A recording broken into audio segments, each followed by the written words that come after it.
եմ նորից ահազանգել Բաքվի բերդում խոշտանգվող մեր բոլոր ռազմագերիների, ինչպես նաև հատկապես ուզում եմ արձանագրել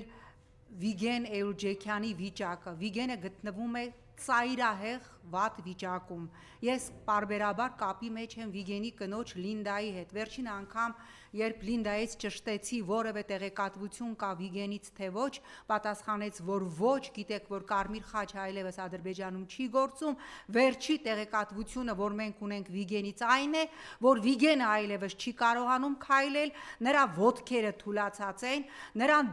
դեղեր, որևէ դեղ Բաքվի բերդում չեն տալիս, եւ միակ բանը, որ այդ հսկիչները բերդի բերում եւ տալիս են Վիգենին, դա երբեմն թեյն է եւ հրաժարվում են նրան տանել Բաքվի հիվանդանոց։ Արձանագրենք, որ սա խաղաղության գնացող Ալիևի ձեռագիրն է խոշտանգել եւ սպանել մեր բոլոր ռազմագերիներին։ Հիմա նորից կոչս բոլոր միջազգային կառույցներին եւ մարդու իրավունքներով զբաղվող կազմակերպություններին նա մի լռեք, նույնիսկ եթե Ադրբեջանը չի արձագանքում, մենք որևէ տեղեկատվություն չունենք, Վիգենը ողջ է, թե նա այլևս ողջ չի,